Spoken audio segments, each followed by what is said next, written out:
Kathleen with Kathleen's Trodden Trail. Welcome to my channel.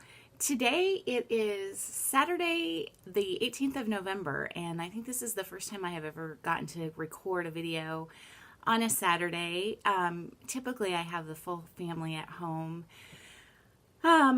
running around and keeping me busy, but today I just saw a little glimmer of the cat over there. Yesterday and today, Maddie and my husband went to the basketball retreat. So he's the assistant coach for the girls' high school basketball team, and Maddie plays. And here at the beginning of the season, they always have a retreat to a camp just north of Omaha. And so they're up there, and they'll be back about 2 or 2:30 today. So I thought I would take this opportunity to record, especially considering next week is Thanksgiving, and I know that I won't have probably any time at all. I don't have a whole lot for you today, but a few things that I've been working on, and I just kind of wanted to touch base with everybody. Let's see, in exciting news, and for those of you who are friends with me either on Facebook or Instagram, or who may be friends with Michelle Rudy, Farm Girl. So Michelle has 2 Maremma Italian sheepdogs. They're her livestock guard dogs, and her female, Evelyn, became pregnant about a month and a half ago, and it just happened to be on a day when Michelle and I were corresponding, and she kind of told me that she thought that Evelyn was pregnant, and so I started talking to her about Maremmas. I had seen pictures of it. Michelle has shown pictures of her dogs before, especially the 2 Maremmas, and they're just cute as anything. And about 2 years ago, we lost our golden retriever, who lived to be almost 17, which is unheard of for Goldens. She was just the greatest dog, and she was the only animal that we've ever gotten that wasn't a rescue. So we actually we lived in Kansas City at the time, and we found out about some folks who had a family dog who they had bred with the neighbor's dog, Golden, both purebred Goldens. And we drove about 2.5 hours north of Kansas City to pick up Shelby when she was a puppy, and raised her, and she was the greatest dog. I mean, I can't say enough about her. And it was very devastating when we lost her, even though she had lived a really great life, and we were so fortunate to have her for so long. So I've kind of been looking for another large dog. Preferably, I was thinking a golden retriever. But started talking to Michelle about the Maremmas, and I assumed they were outdoor dogs and not family pets, and she informed me that no, they were actually great family dogs, and she has a friend who has one who lives in an apartment, and the dog is just super happy, and they're just kind of couch potatoes. And so I did a little bit of research, and they do need some exercise, but then so do I, and so does Baxter, who's our kind of boxer mix. And so that didn't intimidate me at all. And the males get to be a little over 100 pounds, or can be over 100 pounds, and the females really range from looks like about 60 to 80 pounds. So right in our wheelhouse, really. Shelby was at her worst when she was overweight, about 100 pounds, but we had gotten her down to about 80 pounds in her last few years with diet and exercise. And so you know, that a big dog doesn't intimidate me. And I sort of feel like Baxter, our boxer mix, needs someone his size to play with. He and Mia is our little white, she's a Chihuahua Lasso Opso mix. And she's actually quite playful. She's 11 this year. And she's still very, very playful and has a ton of energy, but she's just too tiny for him, and he just wants to wrestle, and that I'm never comfortable with that, just because he's so much bigger than she is. So it would be nice to have a bigger dog for him to play with. And so I let Michelle know that we were interested in puppies if she had a girl. I think a boy would be a little bit too much for us at this point, so we were interested in a girl. Well, long and short of it, and I'm sure you've all seen the pictures, Evelyn went into labor Thursday morning and ended up having 7 puppies. One was stillborn, so 6 healthy, happy little puppies. They are absolutely adorable, and and 4 of them were girls, and so we are going to take one of the girls. So Maddie and I are going to drive up to Minnesota in January, late January, when this little pup's ready to go. And I've kind of been worthless the last couple of days, and I think that I came up with the idea. Michelle and I were talking the other night. I think I'm going to mail a blanket, a little quilt that I made up to Michelle so she can start introducing. We don't know which girl we're going to get at this point. I may just leave it up to Michelle. I originally, when the first one was born, who was pup number 3, I was thinking, well, that's our girl, because we didn't know if she would have any other girls. There is one, the last one born is a girl, and she's super, super tiny. So I'm sort of thinking maybe that should be our puppy, but she won't necessarily stay tiny. And so, I don't know how, Michelle said, well, you have your pick, and I don't know how to pick. I want them all, and I want to bring the mama home too. The mama has been so good with them, and she's very young, so Michelle was kind of worried that she wasn't, maybe going to know what to do, but oh my goodness, she's been phenomenal. So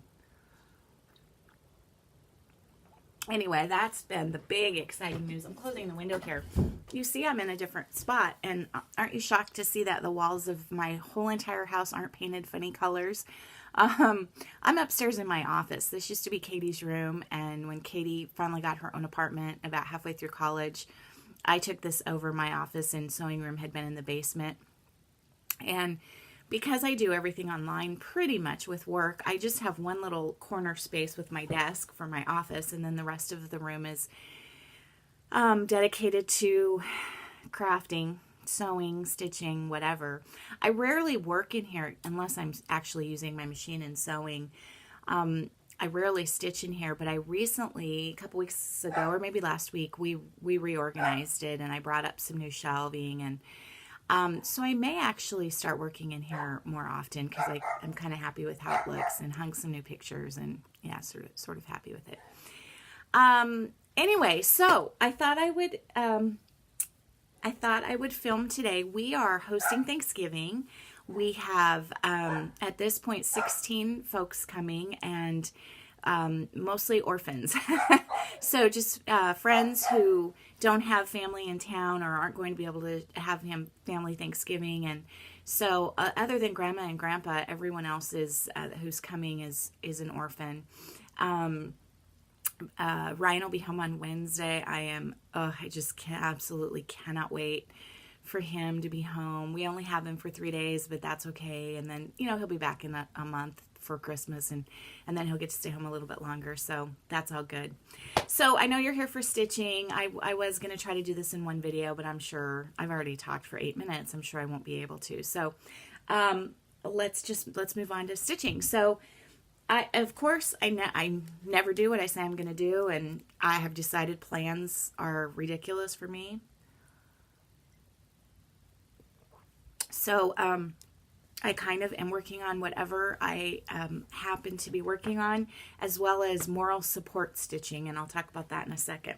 So I mentioned in the last video that I was struggling to find something for Ryan as far as his Christmas ornament this year, something that was fairly masculine. And so I found this Little House Needleworks. It's Snow Cold at Julie's Reflections a couple weeks ago, or probably just last week. And I was going to make him the hot chocolate one, and then he mentioned that he hated hot chocolate, so why make him a hot chocolate ornament? So I got that finished. Now, I was going to put that on a piece of dark gray fabric. I thought the white would really pop and the blue would look good, and then decided no. I found this, and I liked this better because this reminds me of a cold January day. So it's just a blue. It was just a little remnant that I had. I must have bought this as a remnant at Julie's, and it fit perfectly. And so it's Snow Cold, and there it is. I changed it up a little bit, as you can tell. I did his scarf and the words in a DMC blue variegated that Marlene sent me a while back. And Marlene, I thought it worked just splendidly. So the S and the O in snow were supposed to be in white, And I just used the lightest part of the variegated, and it's not showing up the very best here, but you can see the S and the O really well when you're just looking at it. Same with the border down here, I did in that variegated. And I love this. I did his face completely in the wrong colors, but I was really happy with how that turned out. So I just need to finish that up into an ornament, and Ryan is done. So I have 2 ornaments. No, I'm sorry, I have 3 ornaments of the 11 that I want to do finished. So needless to say, I'm not going to get 11 ornaments done. There's just no possible way. The other thing that I did was I showed you this last time, Heart in Hand. This is called Bird in the Hand Thanksgiving, and it was just a little mini. And I actually bought this for that dark gray even weave remnant that I had, that I thought it, and I talked about this, that I thought that would look really cute with this onyx color here. It did not. It did not look good. I started stitching it and I hated it. So I switched it over to a piece of coffee and tea dyed, I think I coffee and tea dyed this. I can't remember. Anyway, it was another remnant that I had, and I finished that up, and it turned out really, really cute. And the chart came with this little gold acorn, which you stitch up there at the top, and wow, I love that. I love how that came out. I can see here, once I put something behind it, you can't see it. Before I could see where I carried my threads between letters. If there's only one space between letters, I do carry my threads. If there's more than that, I don't carry. But once I finish it, I'm going to do it. I'm going to do it very similarly to this. I have fabric almost exactly like this, and it's just going to be a little ornament, little pillow for my, I don't really have a dough bowl, but I have a wooden bowl that I use for ornaments and that kind of thing. And then I finished up Tree Farm, and that's on the other part of this.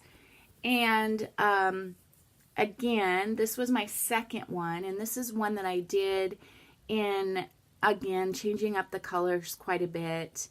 I was surprised at how hard it was to write trees up here with thread. I usually don't have problems with lettering, and that lettering looks really rugged, but oh well, it's fine.